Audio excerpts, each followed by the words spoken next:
திருவள்ளூர் மாவட்டம் பெரியபாளையத்தில் இருக்கக்கூடிய தனியார் தொழிற்சாலை ஏற்பட்ட இந்த அமோனியா கசிவின் காரணமாக சுமார் 80 பேர் பாதிக்கப்பட்டு ராஜீவ்காந்தி மருத்துவமனை, ஸ்டான்லி மருத்துவமனை, தனியார் மருத்துவமனைகளும் அனுமதிக்கப்பட்டு சிகிச்சை பெற்று வருகிறார்கள். 2 பேர் மரணித்ததாக ஒரு துயரச் செய்தி வந்து சேர்ந்திருக்கிறது. செய்தியை கேள்விப்பட்டிருக்கக்கூடிய ஒட்டுமொத்த தமிழகமும் சொல்லனா துயரத்திலே ஆழ்ந்திருக்கிறது. தற்போது ராஜீவ்காந்தி மருத்துவமனையில் அனுமதிக்கப்பட்டிருக்கக்கூடிய தற்போது இங்கே 11 பேர் அனுமதிக்கப்பட்டிருக்கிறார்கள்.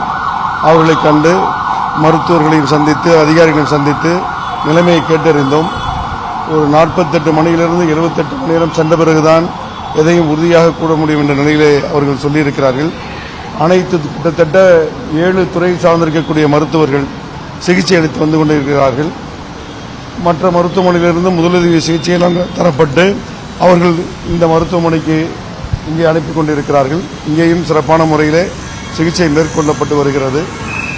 செய்தியை கேள்விப்பட்ட மாண்புமிகு முதலமைச்சர் அவர்கள் இறந்தவர்களுக்கான நிதியை அறிவித்திருக்கிறார்கள். சிகிச்சை பெற்றுக் கொண்டிருக்கக்கூடிய நோயாளிகளுக்கு சிறந்ததொரு சிகிச்சை கவனத்துடன் அளிப்பதை உத்தரவிட்டதை தொடர்ந்து மருத்துவர்கள் சிகிச்சை அளித்து வந்திருக்கிறார்கள்.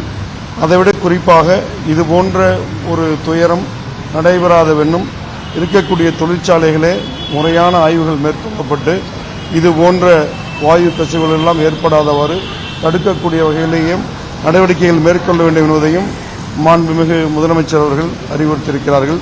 அந்த வகையிலே சிகிச்சை பெற்றுக் கொண்டிருக்கக்கூடிய இந்த வட மாநிலத்தைச் சேர்ந்திருக்கக்கூடிய இந்த பெண்கள் எல்லாம் பரிபூர்ண நலம் பெற்று அவர்கள் இல்லம் திரும்ப வேண்டும் என்று இறைவனிடம் நாங்கள் பிரார்த்தித்துக் கொள்கிறோம்.